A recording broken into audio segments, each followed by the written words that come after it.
சேர்த்துக் கொள்வீரா? நானாகவே வந்து நிற்கிறேன்,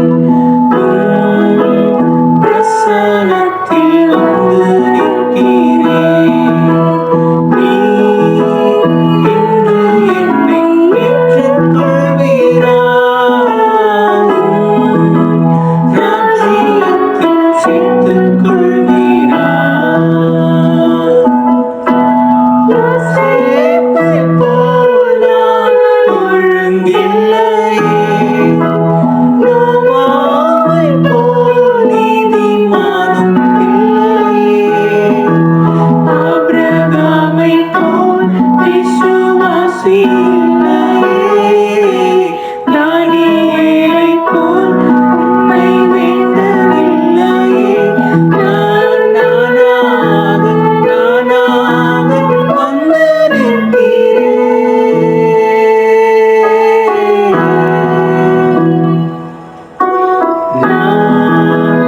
நானாகவே வந்து நிற்கிறேன், பிரசன்னத்தில் வந்து நிற்கிறேன். நீ இன்று என்னை ஏற்றுக்கொள்வீரா? ராஜ்யத்தில் சேர்த்துக் கொள்வீரா?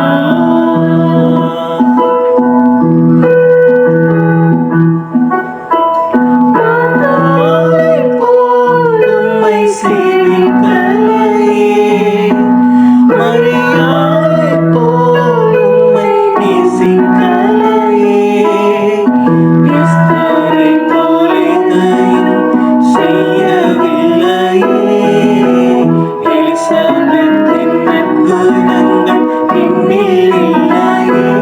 நான் வீணாகி பாழாகி வந்து நிற்கிறேன்.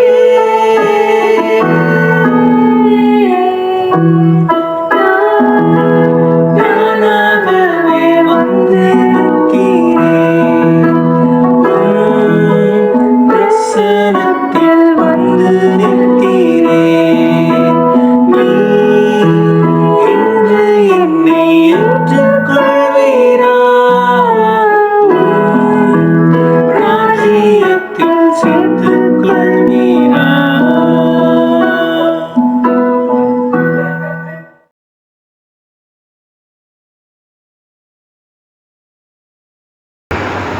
செபிப்போம். எங்கள் மகா கிருபையுள்ள நல்ல ஆண்டவரே, இந்த பரிசுத்த ஓய்வு நாளுக்காய் நன்றி செலுத்துகிறோம். இந்த கால வேலையிலும் இந்த ஆலயத்துக்குள் பிரவேசிப்பது எத்தனை மகிழ்ச்சி, எத்தனை சந்தோஷமாக இருக்கிறது ஆண்டவரே. கடந்த காலங்கள் முழுவதும் நீர் எங்களை கண்மணி போல பாதுகாத்து அதுக்காக நாங்கள் நன்றி செலுத்துகிறோம் ஆண்டவரே. இந்த கொடூர கொரோனா ஆண்டவரே சூழ்நிலையில் கூட ஆண்டவரே நீர் எங்களை பாதுகாத்து இந்நாள் வரைக்கும் சுகபல ஜீவனை கொடுத்து எங்களை காத்து வருவதற்காக முக்கு கோடான கோடி ஸ்தோத்திரம் இருக்கிற சாமி. சங்கீதம் 93 சங்கீதத்திலே கடைசி வசனத்திலே உம்முடைய பரிசுத்த ஆலயத்துக்குள் பரிசுத்தம் என்பது அலங்காரமாக இருக்கிறது போல ஆண்டவரே, இந்த பரிசுத்தம் எங்கள் இல்லங்களிலும் அலங்காரமாக இருக்க தேவன் உதவி செய்யும்படியாக இந்த காலத்தில் நாங்கள் கேட்குறோம். நாங்களும் பரிசுத்தமாக்கப்பட்ட பிள்ளைகளாக இந்த சன்னிதானத்தை நோக்கி பார்க்க ஆண்டவரே, இந்த சிலுவையை நோக்கி நாங்கள் பார்க்க ஆண்டவரே நீர் எங்களுக்கு உதவி செய்யும்படியாக இந்த காலத்தில் நாங்கள் கேட்குறோம் சாமி. இந்த ஆராதனை ஆரம்பம் முதல் முடிவு வரையிலும் இந்த காலத்தில் ஒப்பிக்கிறோம். தேவனுடைய பராமரிப்புக்கும் பாதுகாப்பிற்கும் எங்களை தாழ்த்தி வரும் ஆண்டவரை பிரசனமாக இந்த காலத்தில் எங்களை ஒப்பிக்கிற சாமி. இயேசுவின் மூலம் ஜெபம் கேளும் பிதாவே.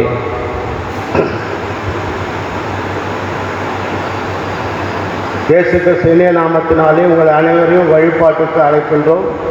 நாம் கடவுளை தொழுவோம். கடவுள் ஆவியாக இருக்கிறார். அவரை தொழுது கொள்ளுபவர்கள் ஆவியோடும் உண்மையோடும் அவரை தொழுது கொள்ள வேண்டும். நம்முடைய பிதாவாக்கிய கடவுளாலும் கர்த்தராகிய இயேசு கிறிஸ்துவினாலும் உங்களுக்கு கிருபையும் சமாதானம் உண்டாவதாக. இது கர்த்தர் உண்டு பண்ணினால் இதிலே களி கூர்ந்து மகிழ கடவோம். சூரியன் உதிக்கும் திசை தொடங்கி அது அஸ்தமிக்கும் திசை மட்டும் கர்த்தருடைய நாமம் துதிக்கப்படுவதாக. கடவுள் ஒளியாய் இருக்கிறார், அவரில் எவ்வளேனும் இருள் இல்லை. அவர் ஒளியாய் இருக்கிறது போல நாமும் ஒளியிலே நடந்தால் ஒருவருக்கொருவர் ஐக்கப்பட்டிருப்போம். அவருடைய குமாரனாகிய இயேசு கிறிஸ்துவின் ரத்தம் சகல பாவங்களை நீக்கி நம்மை சுத்திகரிக்கும். இயேசு சொன்னார், ஒருவன் என் பின்னே வர விரும்பினால் அவன் தன்னைத்தான் வெறுத்து தன் சிலுவையை கொண்டு என்னை பின்பற்ற கடவன். ஆண்டவரே, உதடுகளை திறந்தவர்களும்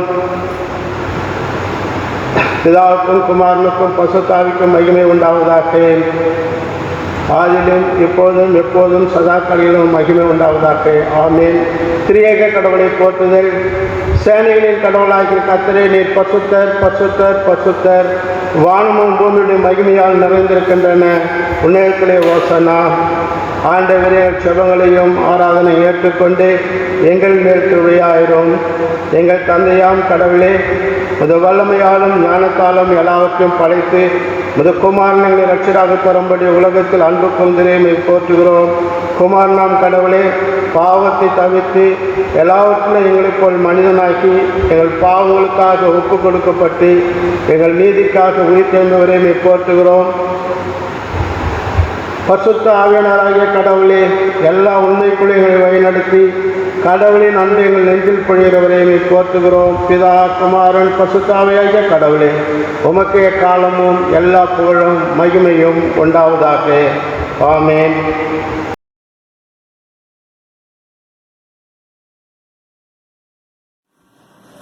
வாசிக்கும்படியாக தெரிந்து கொள்ளப்பட்ட முதலாம் வேத பகுதி யாத்திராகமத்தின் புஸ்தகம் 3ஆம் அதிகாரம் வசனங்கள் 13 17 முடிய. யாத்திராகமம் 3ஆம் அதிகாரம் வசனங்கள் 13 17 முடிய. பழைய ஏற்பாட்டின் பக்கம் 72. அப்பொழுது மோசே தேவனை நோக்கி, நான் இஸ்ரவேல் புத்திரரிடத்தில் போய் உங்கள் பிதாக்களுடைய தேவன் உங்களிடத்தில் என்னை அனுப்பினார் என்று அவர்களுக்கு சொல்லும்போது அவருடைய நாமம் என்ன என்று அவர்கள் என்னிடத்தில் கேட்டால் நான் அவர்களுக்கு என்ன சொல்லுவேன் என்றான். அதற்கு தேவன், இருக்கிறவராகவே இருக்கிறேன் என்று மோசேயுடனே சொல்லி, இருக்கிறேன் என்பவர் என்னை உங்களிடத்திற்கு அனுப்பினார் என்று இஸ்ரவேல் புத்திரரோடே சொல்வாயாக என்றார்.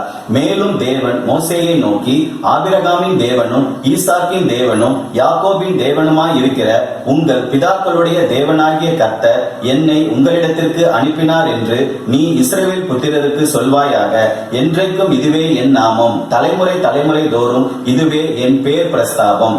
நீ போய் இஸ்ரவேலில் மூப்பரை கூட்டி அவர்களிடத்தில் ஆபிரகாம், ஈசாக்கு, யாக்கோபு என்பவர்களுடைய தேவனாய் இருக்கிற உங்கள் பிதாக்களுடைய தேவனாகிய கர்த்தர் எனக்கு தரிசனமாகி உங்களை நிச்சயமாய் சந்தித்து எகிப்தில் உங்களுக்கு செய்யப்பட்டதை கண்டேன் என்றும், நான் உங்களை எகிப்தின் சிறுமையிலிருந்து நீக்கி பாலும் தேனும் ஓடுகிற தேசமாகிய கானானியர், ஏத்தியர், எமோரியர், பெரிசியர், ஏவியர், எபூசியருடைய தேசத்திற்கு கொண்டு போவேன் என்றும் சொன்னேன் என்றார் என்று சொல்லு என்பதே.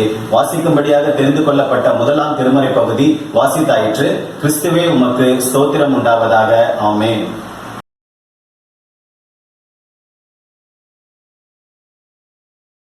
வாசிக்கும்படியாக தெரிந்து கொள்ளப்பட்ட இரண்டாவது வேத பாடம் அப்போஸ்தலனாகிய பரிசுத்த பவுல் கொலோசேயருக்கு எழுதின நிருபம் 1ஆவது அதிகாரம் வசனங்கள் 15 முதல் 23 முடிய. அவர் அதரிசனமான தேவனுடைய தற்சுரூபமும் சர்வ சிருஷ்டிக்கு முந்தின பேருமானவர். ஏனென்றால் அவருக்குள் சகலமும் சிருஷ்டிக்கப்பட்டது, பரலோகத்தில் உள்ளவைகளும் பூலோகத்தில் உள்ளவைகளும் ஆகிய காணப்படுகிறவைகளும் காணப்படாதவைகளுமான சகல வஸ்துக்களும், சிங்காசனங்களானாலும் கர்த்தத்துவங்களானாலும் துரைத்தனங்கள் ஆனாலும் அதிகாரங்களானாலும் சகலமும் அவரை கொண்டும் அவருக்கு என்றும் சிருஷ்டிக்கப்பட்டது. அவர் எல்லாவற்றிற்கும் முந்தினவர், எல்லாம் அவருக்குள் நிலை நிற்கிறது. அவரே சபையாகிய சரீரத்துக்கு தலையானவர். எல்லாவற்றிலும் முதல்வராய் இருக்கும்படி அவரே ஆதியும் மரித்தோரிலிருந்து எழுந்த முதற் பேருமானவர். சகல பரிபூர்ணமும் அவருக்குள்ளே வாசமாய் இருக்கவும் அவர் சிலுவையில் சிந்தின இரத்தத்தினாலே சமாதானத்தை உண்டாக்கி பூலோகத்தில் உள்ளவைகள் பரலோகத்தில் உள்ளவைகள் யாவையும் அவர் மூலமாய் தமக்கு ஒப்புரவாக்கி கொள்ளவும் அவருக்கு பிரியமாயிற்று. முன்னே அந்நியராயும் துர்க்கிரியைகளினால் மனதிலே சத்துருக்களாயும் இருந்த உங்களையும் பரிசுத்தராகவும் குற்றமற்றவர்களாகவும் கண்டிக்கப்படாதவர்களாகவும் தமக்கு முன் நிறுத்தும்படியாக அவருடைய மாம்ச சரீரத்தில் அடைந்த மரணத்தினாலே இப்பொழுது ஒப்புரவாக்கினார். நீங்கள் கேட்ட சுவிசேஷத்தினால் உண்டாகும் நம்பிக்கையை விட்டு அசையாமல் ஸ்திரமாயும் உறுதியாயும் விசுவாசத்தில் நிலைத்திருப்பீர்களானால் அப்படியாகும். அந்த சுவிசேஷம் வானத்தின் கீழ் இருக்கிற சகல சிருஷ்டிகளுக்கும் பிரசங்கிக்கப்பட்டு வருகிறது. அதற்கென்றே பவுலாகிய நான் ஊழியக்காரனானேன் என்பதே. வாசிக்கும்படியாக தெரிந்து கொள்ளப்பட்ட 2ஆம் வேத பாடம் வாசித்து முடிந்தாயிற்று. கிறிஸ்துவே உமக்கே மகிமை உண்டாவதாக. ஆமென்.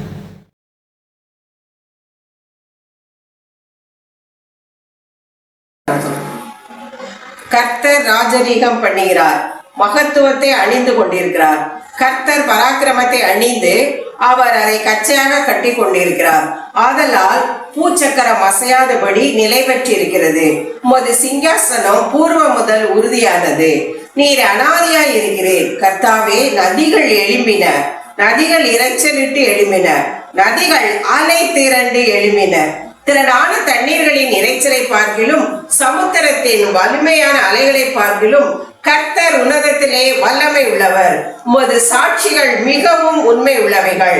கர்த்தாவே, பரிசுத்தமானது நித்திய நாளாக உமது ஆலயத்தின் அலங்காரமாய் இருக்கிறது. ஆமென்.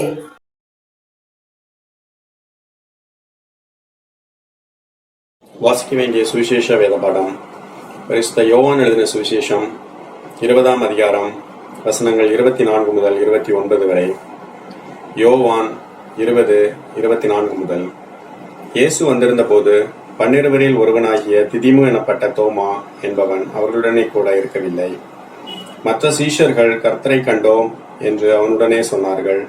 அதற்கு அவன், அவருடைய கைகளில் ஆணிகளினால் உண்டான காயத்தை நான் கண்டு அந்த காயத்திலே என் விரலை இட்டு என் கையை அவருடைய விலாவிலே போட்டாலொழிய விசுவாசிக்க மாட்டேன் என்றான்.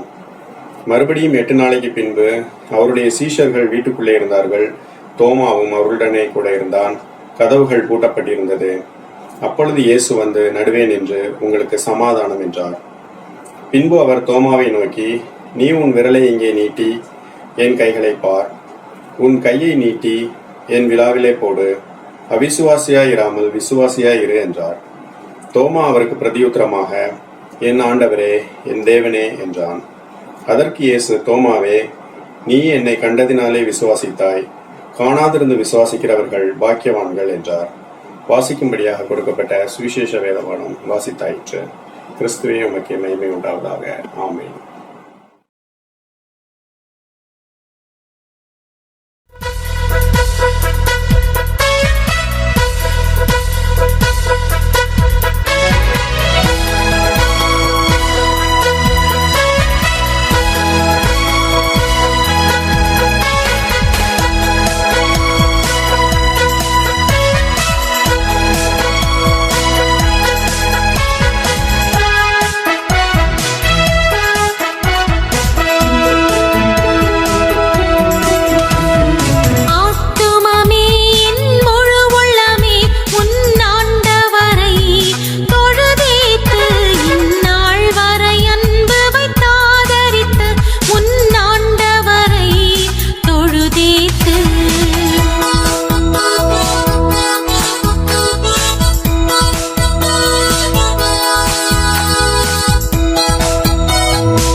நாம் ஜெபம் செய்வோம். எங்கள் தாயும் தந்தையுமாகிய கடவுளே, இந்த ஓய்வு நாளுக்காய் நன்றி செலுத்துகிறோம். இம்மட்டும் எங்களை பாதுகாத்து பராமரித்து வழிநடத்தி இந்த நாளிலும் அவரவர் இல்லங்களிலிருந்து உம்முடைய வார்த்தை கேட்க நீர் பாராட்டின கிருபைக்காக நாங்கள் நன்றி செலுத்துகிறோம். ஒரு விசையாய் எங்களை தாழ்த்தி உம்முடைய கரத்திலே ஒப்பு கொடுக்கிறோம். நீர் எல்லாவற்றையும் நீர் பொறுப்பேற்றுக் கொள்ளும். ஆண்டவராகிய இயேசுவின் மூலம் கேட்கிறோம் கடவுளே, ஆமென். உங்கள் அனைவரையும் ஆண்டவராகிய இயேசு கிறிஸ்துவின் திருப்பெயரிலே வாழ்த்துகிறேன்.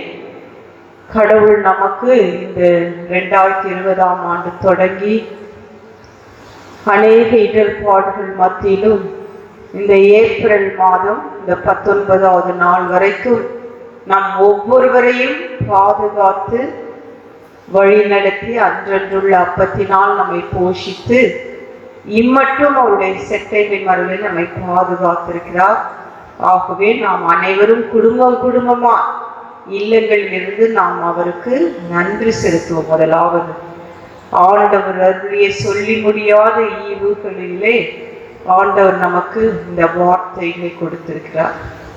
இந்த வார்த்தை உயிர் உள்ளது. நம்மோடு கூட பேசி நம்மை ஆறுதல் படுத்தி நம்மை பலப்படுத்தி இன்றளவும் நம்மை வழிநடத்தி கொண்டிருப்பதற்காக நாம் கடவுளுக்கு நன்றி செலுத்துவோம். உயிர்த்த ஆண்டவரை பற்றி நாம் தியானித்துக் கொண்டிருக்கிறோம், படித்து கொண்டிருக்கிறோம். உலகத்திலே நம்முடைய ஆண்டவராகிய இயேசு கிறிஸ்து ஒருவர் தான் உயிருள்ள ஆண்டவர். அவர் பாடுபட்டார், மரித்தார், 3ஆம் நாள் உயிரோடு எழுந்து முதலாவது மகதலேனா மரியாளுக்கு காட்சி கொடுத்தார். அதன் பிற்பாடு சீடர்களுக்கு காட்சி கொடுத்தார். அநேகருக்கு 500 மேற்பட்டோருக்கு அவர் தரிசனமானார். அந்த உயிர்த்த ஆண்டவர் இன்றைக்கும் நம்மோடு கூட இருக்கிறார், நம்மை வழி நடத்தி கொண்டிருக்கிறார். ஆகவே நாம் உயிர்த்த ஆண்டவர் நம்மோடு கூட இருப்பதுனா நாம் எதை குறித்தும் பயப்படாமல் கலங்காமல் அவருக்குள்ளே நாம் மன மகிழ்ச்சியோடும் நிறைவோடும் சமாதானத்தோடும் நாம் இருக்க வேண்டும். இன்றைக்கும் நமக்கு கொடுக்கப்பட்ட தலைப்பு என் ஆண்டவரே என் கடவுளே என்று தோமா அறிக்கை செய்கிறார், உறுதிப்படுத்துகிறார், ஏற்றுக்கொள்கிறார். உயிர்த்த ஆண்டவர் அன்றைக்கு சீடர்கள் மத்தியிலே தோன்றி அவர்களுக்கு தரிசனம் கொடுக்கிறார். அவர் கொடுக்கும் பொழுது அந்த இடத்திலே அன்றைக்கு தோமா இல்லை.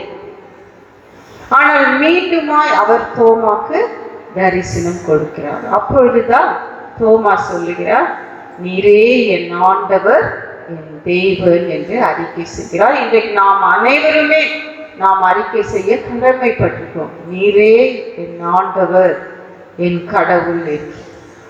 இன்றைக்கு படிக்க கேட்ட பகுதி பழைய ஏற்பாடு யாத்திராகமம் 3ஆம் அதிகாரம். பழைய ஏற்பாட்டிலும் ஆண்டவர் இறைவன் படைப்பாளர் ஒவ்வொருவருக்கும் தரிசனம் கொடுக்கிறார், அநேகரை அழைக்கிறார் பெயர் சொல்லி. அப்படிப்பட்ட ஒரு காட்சி தான் இந்த யாத்திராகமம் 3ஆம் அதிகாரம்.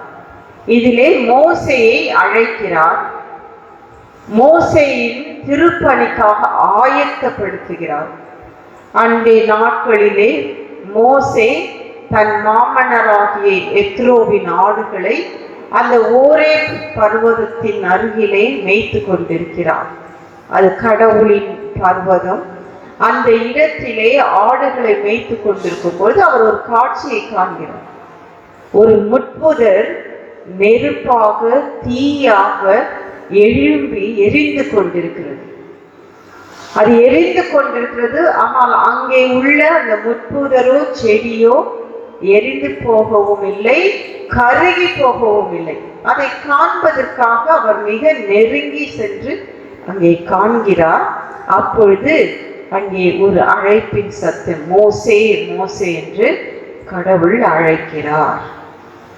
உன் பாதரட்சையை நீ கழட்டி போடு, ஏனென்றால் நீ நிற்கிற இடம் புனிதமான பூமி என்று.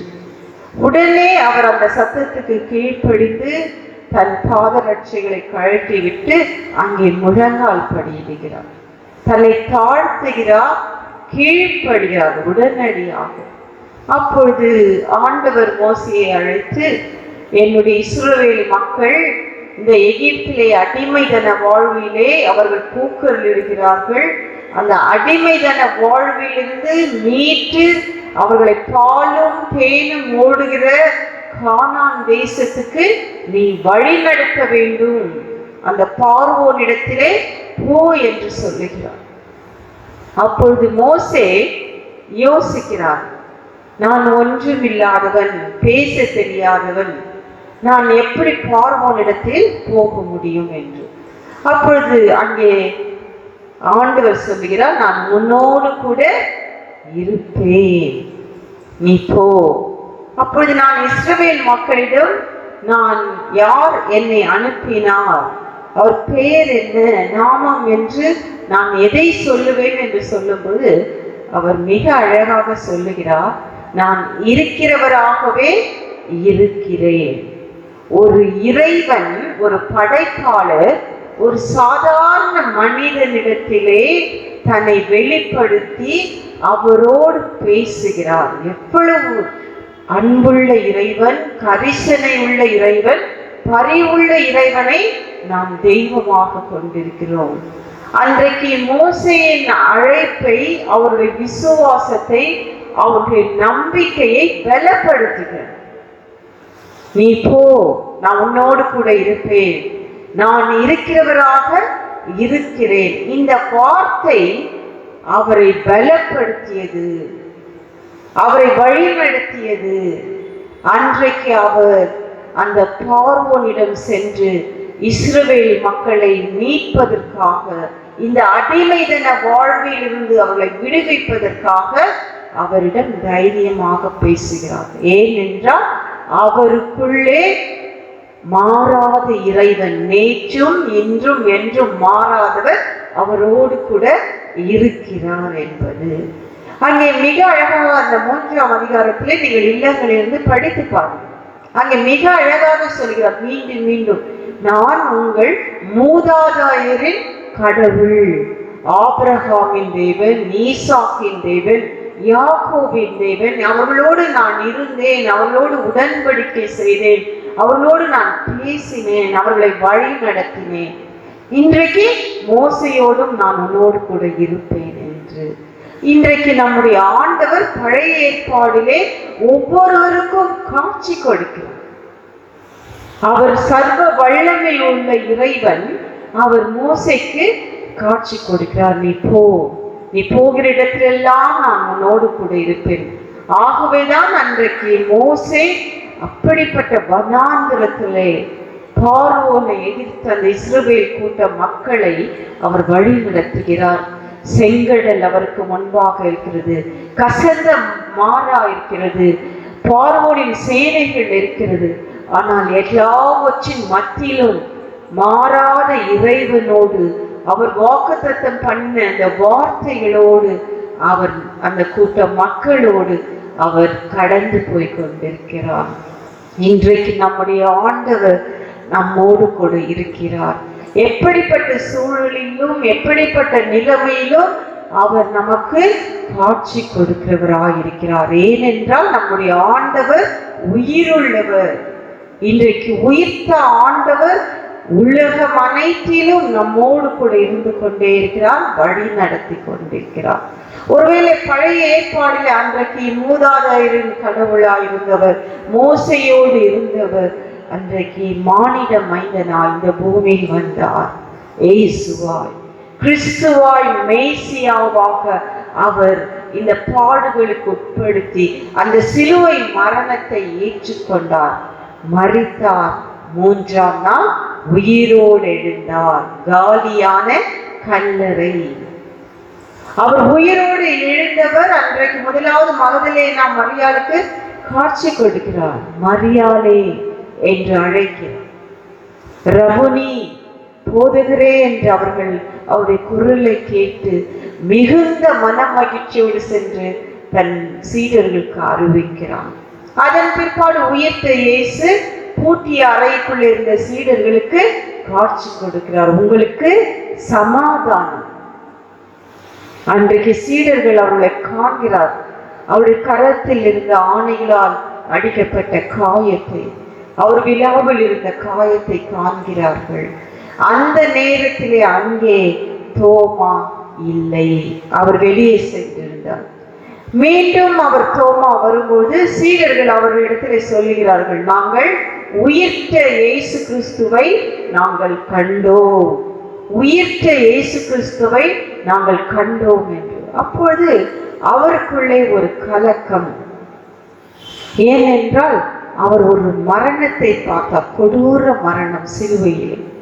ஆகவே அவர் நினைத்தார், மறித்து விட்டால் இது முடிந்து விட்டது. ஒரு கவலை, கண்ணீர், அநேக கேள்வி குறிகள், துயர சூழலிலே அவரால் அதை ஏற்றுக்கொள்ள முடியவில்லை. அவருடைய இருதயம், அவருடைய மனமானது மூடப்பட்டிருந்தது மரண பயத்தில். ஏனென்றால் தோமா எப்பொழுதுமே கேள்வி கேட்கிறவர். அநேக இடத்திலே அவர் இயேசுவோடு இருந்தபோது இயேசுவை ஒரு சாதாரண சிநேகிதனாக, போதகராக, அவரோடு இணைந்து, அவரோடு உண்டு உறங்கி, அவர் எல்லா இடங்களுக்கும் பயணம் செய்தவர். இவரை ஒரு சாதாரண மனிதனாய் பார்த்தார், மறைத்து விட்டார். இவைதான் அவருக்கு இருதயத்தில் இருந்தது, அவருடைய மனதில் இருந்தது. ஆனால் எப்பொழுதுமே ஒரு கேள்வி கேட்கும் குணம் இருந்தது அவரிடத்தில். ஏனென்றால் யோவான் நற்செய்தி நூலார் எழுதும் பொழுது யோவான் 11ஆம் அதிகாரம், யோவான் 14ஆம் அதிகாரம், யோவான் 20ஆம் அதிகாரம் இவற்றிலே தோமாவை பற்றி எழுதுகிறார். லாசரு மரித்த பொழுது இயேசுவானவர் சொல்கிறார், வா நாம் போவோம் என்று. அப்பொழுது உடனே பிலிப்பு சொல்லுகிறார் சீடர்களை பார்த்து, நாமும் அவரோடு கூட போய் மரிப்போம் என்று. 14ஆம் அதிகாரத்திலே பார்க்கும் பொழுது இயேசுவானவர் தன் மரணத்தை குறித்து சொல்லுகிறார், நான் போகிறேன். உடனடியாக பிலிப்பு கேட்கிறார் கேள்வி, நீர் போகும் இடத்தை அறியோமே, வழியை நாங்கள் எப்படி அறிவோம் என்று கேள்வி கேட்கிறார். அப்பொழுதுதான் இயேசு அழகாக சொல்லுகிறார், நானே வழியும் சத்தியமும் ஜீவனுமாயிருக்கிறேன். எப்பொழுதுமே தோமாவுக்கு, திதிமு எனப்பட்ட தோமாவுக்கு சந்தேகம் இருந்தாலும் அதை தீர்த்து கொள்ள வேண்டும், கேள்வி கேட்டு அதை ஆராய்ந்து அவற்றை அறிந்து கொள்ளுகிற மிக ஆர்வம் உள்ளவர். ஆகவேதான் நாம் தோமாவை சொல்லுகிறோம் அவருக்கு சந்தேகம் என்று. ஆனால் அநேக நேரங்களிலே சந்தேகம் வரும்போது உண்மையுள்ள சந்தேகமாக இருந்தால் அது நம்மை விசுவாசத்திலும் நம்பிக்கையிலும் பலப்படுத்தும், இன்னும் ஆழத்துக்குள்ளே செல்லுவதற்கு உதவும். ஒரு உண்மையான ஒரு சந்தேகம் அவருக்கு. ஆகவேதான் எப்பொழுதும் கேள்வி கேட்கிறார், அதை ஆராய்ந்து பார்க்கிறார், அதில் அவர் நிற்கிறார். ஆகவேதான் அன்றைக்கு சீடர்கள் சொல்லும்போது இயேசுவானவர் எங்களுக்கு காட்சி கொடுத்தார், வந்தார், சமாதானம் என்று சொன்னார் என்ற பொழுது அவரால் அதை ஏற்றுக்கொள்ள முடியவில்லை. ஏனென்றால் அவர் இருதயத்திலே பாரம், அழுத்தம். மீண்டும் அவர்கள் சீடர்கள் அனைவரும் அவர்கள் பூட்டிய அறைக்குள்ளே இருந்த பொழுது இரண்டாவது முறையாக உயிர்த்த ஆண்டவராகிய இயேசு கிறிஸ்து அவர்களுக்கு காட்சி கொடுக்கிறார். உங்களுக்கு சமாதானம். அதான் யோவான் நற்செய்தி நூல் 20ஆம் அதிகாரத்திலே இன்றைக்கு கேட்கப்பட்ட வார்த்தைகளிலே நான் படிக்கிறோம். அப்பொழுது தோமா காண்கிறார், இயேசுவானவர் சொல்லுகிறார், என்னுடைய கரத்தில் இருக்கிற காயத்தை பார், என் விழாவில் இருக்கிற காயத்தை பார், உன் விரலை என்னுடைய காயங்களிலே போட்டு பார் என்று. ஆனால் உடனடியாக அவர் பதில் அளிக்கிறார், என் ஆண்டவரே, என் தெய்வனே. அவர் எதுவுமே யோசிக்கவில்லை. ஏனென்றால் அவர் ஆண்டவர் தேவன் என்று சொல்லும் பொழுது அந்த வார்த்தையிலே ஆண்டவராகிய இயேசு கிறிஸ்துவை ஒரு உயர்வுள்ளவராய், கனமுள்ளவராய், மகிமையுள்ளவராய் காண்கிறார். உயிர்த்த ஆண்டவரை பார்க்கும்போது அவருக்குள்ளே இந்த அச்சம், அவருக்குள்ளே இந்த கேள்விக்குறிகள், பயம் எல்லாம் மறைந்து விடுகிறது. எல்லாவற்றையும் மறந்து சொல்லுகிறார், என் ஆண்டவரே என் தேவனே என்று உறுதிப்படுத்துகிறார். அவருடைய விசுவாசத்திலே நம்பிக்கையிலே இன்னும் அதிகமாக பலப்படுத்துகிறார். ஒருவேளை இன்றைக்கு நாம் யோசித்து பார்க்கும்போது உயிர்த்த ஆண்டவரை தரிசித்த பிற்பாடு ஒவ்வொரு சீடர்களும், ஒருவேளை அன்றைக்கு கோழையாயிருந்தவர்கள், மறுதளித்தவர்கள், சந்தேகமாயிருந்தவர்கள் அனைவருக்குள்ளும் ஒரு பெரிய மாற்றம் நிகழ்ந்தது. இதை நாம் படிக்கும்பொழுது கேட்கும்பொழுது நாம் யோசிக்க வேண்டிய ஒன்று, உயிர்த்த ஆண்டவர் இன்றைக்கு எனக்குள்ளும் உங்களுக்குள்ளும் இருக்கிறார். என்ன விதமான மாற்றம் இன்றைக்கு நமக்குள்ளே நடைபெற்று கொண்டிருக்கிறது, நாம் எப்படி மாறி இருக்கிறோம் என்பதை நம்மை நாமே ஆராய்ந்து பார்க்க வேண்டும். ஏனென்றால் அன்றைக்கு தோமா எருசலேமில் இருந்தார், கலிலேயாவில் இருந்தார், அங்கேயே நிற்கவில்லை. உயிர்த்த ஆண்டவரை கண்ட பின்பு ஒவ்வொரு சீடர்களும் இடம் விட்டு இடம் பெயர்ந்து சென்று நற்செய்தியை அறிவித்தார்கள்.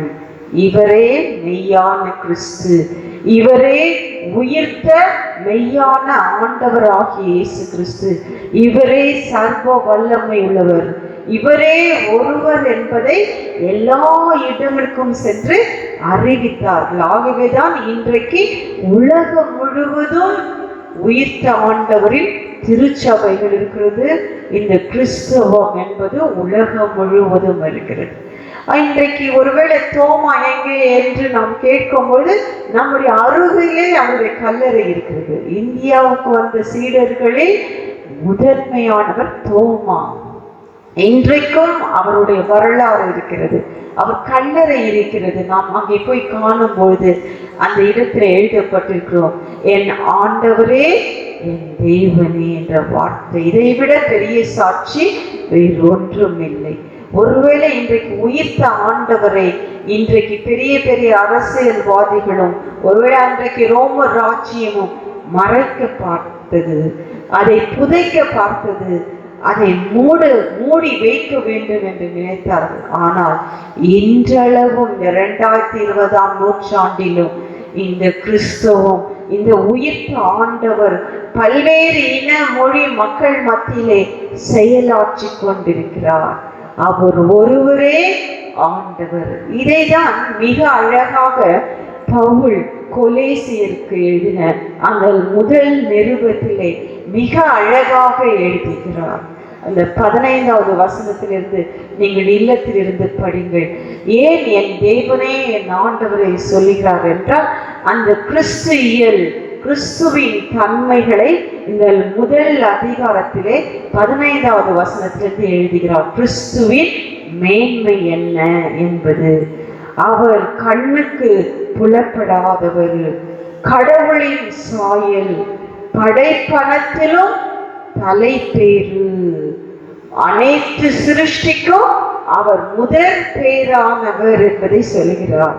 ஏனெனில் விண்ணில் உள்ளவைகள் மண்ணில் உள்ளவைகள் கண் புலன்படாதவை, கண்ணுக்கு புலனாவை, அரியணையிலே அவர் தேவரே தலைமை தாங்குகிறார், அவர் ஆட்சியாளர், அதிகாரம் கொண்டவர் ஆகிய அனைவராலும் அவராலே படைக்கப்பட்டது. இந்த அனைத்துலகமும் அவராலே அவருக்குள்ளே உண்டாகப்பட்டது. அப்ப நம்முடைய ஆண்டவர், உயிர்த்த ஆண்டவர் வல்லமை உள்ளவர், அதிகாரம் உள்ளவை. இந்த ஆளுகை முழுவதும் அவருக்குள்ளே இருக்கிறது. அவரை அறியாமல் ஒன்றும் இயங்க முடியாது என்பதை இங்கே மிக அழகாக இது கூறுகிறார். ஏனென்றால் இது கிறிஸ்தியனின் ஒரு பாடலாக பவுல் எழுதுகிறார். ஏனென்றால் பவுலும் உயிர்த்த ஆண்டவரை தரிசித்தவர், ருசித்தவர். அவருக்குள்ளே ஏற்பட்ட ஒரு பெரிய மாற்றம். இன்றைக்கு நாம் ஒவ்வொருவரும் உயிர்த்த ஆண்டவரை நாம் வணங்கி கொண்டிருக்கிறோம். இன்றைக்கு நம்முடைய நம்பிக்கை எப்படிப்பட்டது, நம்முடைய விசுவாசம் எப்படிப்பட்டது? ஏனென்றால் நம்முடைய விசுவாசத்திற்கு ஏற்பட்டபடிதான் நமக்கு அளக்கப்படும். அன்றைக்கு மோசே விசுவாசித்தார், நான் இருக்கிறவராகவே இருக்கிறேன். அந்த வார்த்தையோடு அவர் கடந்து சென்றார். அவரை சுற்றி எத்தனையோ அழிவுகள், எத்தனையோ போராட்டங்கள், எத்தனையோ எதிர்ப்புகள், எல்லாவற்றையும் அவர் வென்று கொண்டு வந்தார். அன்றைக்கு தோமா ஒருவேளை கோழையாக இருந்தவர் இந்தியா தேசம் வரைக்கும் அவர் பயணித்தார். எப்படி பயணித்தார்? கரடு முரடான பாதைகள். அன்றைக்கு இன்று போல அன்றைக்கு விசா கிடையாது, ஒருவேளை போக்குவரத்து வசதி கிடையாது. அப்படிப்பட்ட சூழலில் உயிர்த்த ஆண்டவர் அவருக்குள்ளே வல்லமை அருளினார். தந்தை, மைந்தன், தூய ஆவியார் மூவரு கடவுள் அவருக்குள்ளாக செயலாற்றுகிறார்.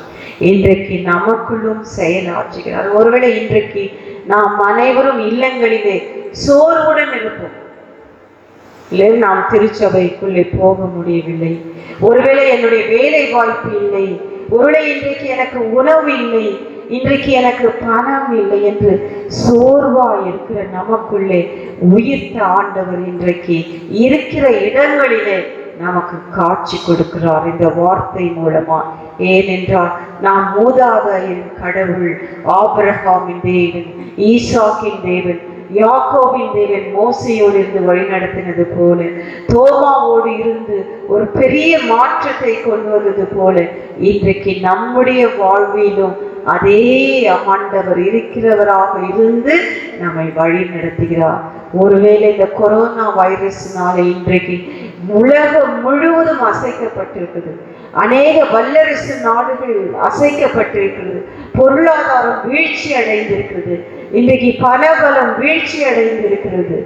ஆனால் நம்முடைய ஆண்டவராகிய இயேசு கிறிஸ்து ஒருவர் தான். இதை காணும் பொழுதெல்லாம் நாம் நினைக்க வேண்டியது, நம்முடைய ஆண்டவராகிய இயேசு கிறிஸ்து ஒருவர் தான் உயிருள்ளவர். அவர் ஒருவர் தான் எல்லாவற்றையும் மாற்ற முடியும், இயக்க முடியும், செயல்படுத்த முடியும். இன்றைக்கு நாம் அவரவர் இல்லங்களில் இருந்து நாம் வாய்களை திறந்து நாம் அறிக்கை செய்வோம். என் ஆண்டவரே, என் கடவுளே, நீர் ஒருவரே ஆண்டவர், நீர் ஒருவரே கடவுள். உம்மை இல்லாமல் நாங்கள் ஒன்றும் செய்ய முடியாது, உம்மை இல்லாமல் இந்த உலகம் இயங்காது. உங்களுடைய கரத்திலே நாங்கள் எங்களை அர்ப்பணிக்கிறோம். அன்றைக்கு மோசே அழைத்த போது அவர் தன்னை ஊழியத்துக்காக அர்ப்பணித்தார், கீழ்ப்படிந்தார், அந்த வார்த்தையிலே நின்றார், விசுவாசத்திலே பலப்படுத்தப்பட்டார். அன்றைக்கு உயிர்த்த ஆண்டவரை கண்ட அனைத்து சீடர்களோடு மகதலேனா, மரியாள் அனைவரும் இந்த திருப்பணியாற்றினார்கள், இந்த நற்செய்தி அறிவித்தார்கள், கடல் கடந்து சென்றார்கள், வனாந்தரங்களை கடந்தார்கள், மலை பிரதேசங்களை கடந்தார்கள். இன்றைக்கு நானும் நீங்களும் எதை செய்கிறோம்? உயிர்த்த ஆண்டவர் இன்றைக்கு எனக்குள்ளே இருக்கிறார், உங்களுக்குள்ளே இருக்கிறார். நமக்குள்ளே எப்போதும் சோர்ந்து போகக்கூடாது. நாம் பலம் உள்ளவர்களாக இருக்க வேண்டும். நாம் விசுவாசிக்கிறவர் இன்னார் என்று நாம் அறிந்திருக்கிறோம். அவர் வல்லமை உள்ளவர், அவர் அதிசயம் உள்ளவர், அவர் அற்புதம் உள்ளவர். அப்படிப்பட்ட இறைவனை நாம் நீங்களும் தெய்வமாய் கொண்ட நாம் பாக்கியவான்கள், பாக்கியவதிகள். அதனால்தான் அன்றைக்கு தோமாவிடம் இயேசு சொல்கிறார், நீ கண்டதினாலே என்னை விசுவாசிக்கிறாய், காணாதிருந்து விசுவாசிக்கிறவர்கள் பாக்கியவான்கள். இன்றைக்கு நானும் நீங்களும் பாக்கியவான்களாய், பாக்கியவதிகளாய் இருக்கிறோம். நாம் ஒருபோதும் கலந்து போகாதபடி, விசுவாசத்திலே சோர்ந்து போகாதபடி, நமக்குள்ளே இருக்கிறவர் பெரியவர் என்பதை நாம் ஒருபோதும் மறந்து விடாமல் குடும்பம் குடும்பமா இல்லங்களிலே நம்முடைய ஆண்டவரை துதிப்போம். அவர் மகிமை உள்ளவர், கனமுள்ளவர், சிங்காசனத்திலே வீற்றிருக்கிறவர். அவர் மீண்டும் வருவார். நாம் அவரோடு இணையும் நாட்கள் மிக அருகில் இருக்கிறது. நம்மை நாமே ஆயத்தப்படுத்துவோம், நம்மை தாழ்த்துவோம். நம் தலைகளை தாழ்த்தி நாம் ஜெபம் செய்வோம்.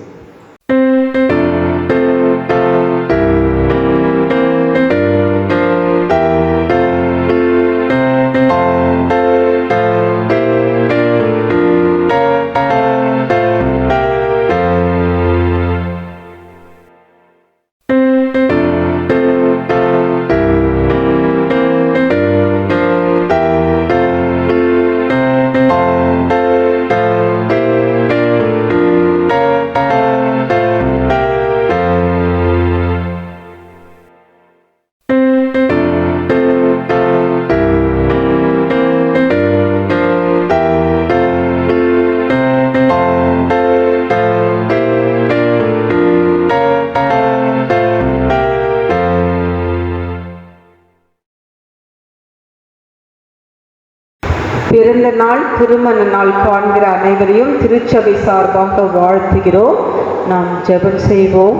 எங்கள் தாயும் தந்தையுமாகிய கடவுளே, இந்த வாரத்திலே பிறந்த நாள் திருமண நாள் கொண்டாடுகிற ஒவ்வொருவரையும் நீர் தொட்டு அரவணைத்து நீர் ஆசீர்வதியும். நன்மை நாளும் இரக்கத்தினாலும் நீர் அவர்களை முடிசூட்டும். இம்மை மறுமைக்குரிய ஆசீர்வாதங்களால் நிரப்பும். பெற்றோர் உடன் பிறந்தவர் ஒவ்வொருவரையும் நீர் ஆசீர்வதியும். அவருடைய தேவைகளை சந்தியும். இந்த புதிய ஆண்டிலே உயிர்த்த ஆண்டவர் இவர்களோடு கூட இருந்து இவர்களை நீர் வழிநடத்தும்படியாக என்னுடைய கரத்திலே ஒப்பு கொடுக்கிறோம். தந்தை, மைந்தன், தூயாவின் திருப்பெயரில் ஆமென்.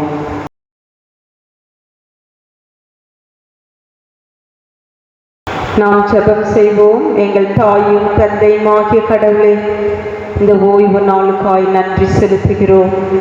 அவரவர் இல்லங்களிலிருந்து உம்மை போற்றவும், உம்மை துதிக்கவும், உம்முடைய வார்த்தை கேட்கவும், ஒவ்வொரு நாளும் உம்முடைய வார்த்தையை தியானிக்கவும் நீர் கொடுத்த கிருபைக்காக நாங்கள் நன்றி செலுத்துகிறோம். உயிர்த்த ஆண்டவர் எங்களோடு கூட இருக்கிறவர், நேற்றும் இன்றும் என்றும் மாறாதவர். நீர் இம்மானுவேலர், நீர் மூதாதையர் ஆபிரகாம், ஈசாக்கு, யாக்கோபோடு இருந்தவர், மோசேயோடு இருந்து வழி நடத்தினவர், உம்முடைய சீடர்களோடு இருந்து அவளை மாற்றி அமைத்தவர். இன்றைக்கும் நீர் எங்களோடு கூட இருக்கிறீர் ஆண்டவரே. நாங்கள் ஒருபோதும் சோர்ந்து போகாதபடி, அநேக கேள்விக்குறிகளோடு இல்லாதபடி நாங்கள் விசுவாசிக்கிறவர் இன்னார் என்று அறிந்து உம்மிலே நாங்கள் பலப்படவும், உம்முடைய விசுவாசத்திலே உறுதிப்படவும், உம்மை அறிக்கை செய்யவும், உம்மை ஏற்றுக்கொள்ளவும், உம்மை நற்செய்தி அநேகருக்கு அறிவிக்கவும் நீர் கிருபை பாராட்டும் ஆண்டவரே. எங்கள் வாழ்நாட்களை நாங்கள் சோதித்து ஆராய்ந்து பார்க்கவும், எங்களுக்குள்ளே ஒவ்வொரு மாற்றங்களையும் ஆண்டவரே நாங்கள் மாறி எங்களை அமைத்துக் கொள்ள நீர் கிருபை பாராட்டும். நாளுக்கு நாள் விசுவாசத்திலும், ஆவிக்குரிய கனிகளிலும், ஆவிக்குரிய வளர்ச்சியிலும் நாளுக்கு நாள் விருத்தி அடைய நீர் கிருபை செய்யும் ஆண்டவரே. நீர் ஒருவர் மாறாதவர், எங்களோடு கூட இருக்கிறீர். உம்மை அல்லாமல் இந்த பூமியில் ஒன்றும் நடைபெறாது ஆண்டவரே. நீர் ஒருவர் உம்மை நம்பி இருக்கிற எங்களை ஒருபோதும் கைவிடாதபடி உம்முடைய செட்டைகளின் மறைவிலே நீர் மறைத்தருளும்படியாக செபிக்கிறோம். இம்மட்டும் நீர் எங்களை பாதுகாத்தீர். அன்றன்றுள்ள அப்பத்தை அருளினீர், எங்களை போஷித்தீர் ஆண்டவரே. வரும் நாட்களிலும் இந்த கொரோனா வைரஸினாலே இந்த உலகம் முழுவதும் உம்முடைய பாதுகாப்பை அருளும் ஆண்டவரே. நீர் சர்வ சிருஷ்டிக்கும் நீரே முதற் பெயரானவர். நீர் சர்வ வல்லமையுள்ளவர் ஆண்டவரே. நீர் எல் ஷடாய், உம்மை அன்றி ஒன்றும் நிகழாத ஆண்டவரே. ஒரு விசையாய் நீர் இறங்கும் மனிதர்கள் மீது நீர் மனமுருக்கம் உள்ளவர். நீர் பரிதவிக்கிறவர் ஆண்டவரே. அன்றைக்கு இஸ்ரவேல் மக்களுடைய கூக்குரலை கேட்டீர், அவர்களை விடுவித்தீர் ஆண்டவரே. இன்றைக்கு எங்களுடைய கூக்குரலை நீர் கேட்டருளும், எங்களை நீர் விடுவித்தருளும்படியாய் செபிக்கிறோம். நீரே எங்கள் ஆண்டவர், நீரே எங்கள் தேவன், நீர் மகிமையுள்ளவர், கனத்துக்குரியவர் ஆண்டவரே. உம்மிடத்தில் எல்லாவற்றையும் நாங்கள் உம்முடைய கரத்திலே ஒப்பு கொடுக்கிறோம் ஆண்டவரே. நீர் எல்லாவற்றையும் பார்த்து கொண்டிருக்கிறீர், கேட்டு கொண்டிருக்கிறீர். எங்களை நீர் விடுவித்தருளும் ஆண்டவரே. இந்த நாளிலும் சென்ட் ஜேம்ஸ் சர்ச் குடும்பத்தார்க்காக, சென்ட் ஜான் சர்ச் குடும்பத்தில் உள்ள ஒவ்வொரு சிறு குழந்தைகள், பெரியவர்கள், வாலிபர்கள், சகோதரிகள் ஒவ்வொருவரையும் நீர் ஆசீர்வதியும், அரவணைத்தரும். இவருடைய தேவைகளை நீர் சந்திக்கும்படியாய் செபிக்கிறோம் ஆண்டவர். ஒவ்வொரு வீட்டின் அப்பத்தை, தண்ணீரை ஆசீர்வதி, கைகளின் பிரயாசங்களை ஆசீர்வதியும் ஆண்டவரே. நீர் ஒருவரே, உம்மையே நாங்கள் நம்பி இருக்கிறோம் ஆண்டவரே. உம்மை பார்த்த முகங்கள் பிரகாசமடைந்தது என்று சொன்ன மனமா உயிர்த்த ஆண்டவர் எங்களோடு கூட இருக்கிறார் என்று நாங்கள் நிறைவான சமாதானத்தோடும் சந்தோஷத்தோடும் அமைதியோடும் நாங்கள் எங்கள் இல்லங்களிலிருந்து உம்மை வாழ்த்தி போற்றவும், ஒருவருக்கொருவர் சமாதானத்தோடு நாங்கள் இருக்க கிருபை பாராட்டும். எங்கள் அருகில் இருக்கிற ஏழை எளிய மக்களை நாங்கள் கண்ணோக்கி பார்க்கவும், எங்களால் முடிந்த உதவிகளை நாங்கள் அவர்கள் செய்யவும் நீர் கிருபை பாராட்டும். எங்கள் வாழ்நாட்களை விருதாவாய் நாங்கள் கழித்து போகாதபடி ஆண்டவரே, எங்கள் வாழ்நாட்களை அர்த்தமுள்ள நாட்களாய் நாங்கள் பயன்படுத்தவும், எங்களுடைய காலங்களை பிரயோஜனப்படுத்திக் கொள்ள கிருபை பாராட்டும். உம்முடைய வருகையிலே நாங்கள் ஒருவரும் ஆன்மா இழந்து போகாதபடி நாங்கள் அனைவரும் உம்முடைய இறையரசிலே அந்த நித்தியமான வாழ்வுக்குள்ளே நாங்கள் இடம்பெறவும், ஜீவ புஸ்தகத்தில் எங்கள் பெயர்கள் எழுதப்படவும் எங்களை நாங்கள் ஒரு விசையாய் அர்ப்பணித்து தாழ்த்தி உடைய கரத்தில் ஒப்பு கொடுப்போம். தொடர்ந்து ஆண்டவரை மருத்துவமனையிலே வேலை செய்கிற ஒவ்வொருவருக்காக மன்றாடுகிறோம். போலீஸ் டிபார்ட்மெண்ட்டுக்காக, சுகாதாரத்துறைக்காக, அனைத்து தலைவர்களுக்காக மன்றாடுகிறோம். நல்ல ஞானத்தை தாரும், எப்படி வழி நடத்த வேண்டும், எதை செய்ய வேண்டும் என்று நீர் போதித்தருளும் ஆண்டவரே. எங்களுக்காக வேலை செய்து கொண்டிருக்கிற, எங்களை சுற்றி இருக்கிற ஒவ்வொருவரையும் நீர் பாதுகாத்தருளும், நினைத்தருளும். தொடர்ந்து நீர் ஆசீர்வதியும். ஆண்டவராகிய இயேசுவின் மூலம் கேட்கிறோம் கடவுளே, ஆமென். என் ஆத்துமாவே கர்த்தரை ஸ்தோத்திரி, என் முழுமே பரிசுத்த நாமத்தை ஸ்தோத்திரி. என் ஆத்துமாவே கர்த்தரை ஸ்தோத்திரி, கர்த்தர் செய்த சகல உபகாரங்களை மறவாதே. ஆமென். நமது ஆண்டவராகிய இயேசு கிறிஸ்துவின் அருளும் கடவுளின் அன்பும் தூய ஆவியானவரின் கூட்டுறவும் ஒவ்வொருவரோடும் அனைத்துலக மக்களோடும் கொரோனா வைரஸால் பாதிக்கப்பட்டவர்களோடு இன்று என்றும் சதா காலம் தங்கியிருப்பதாக. ஆமென்.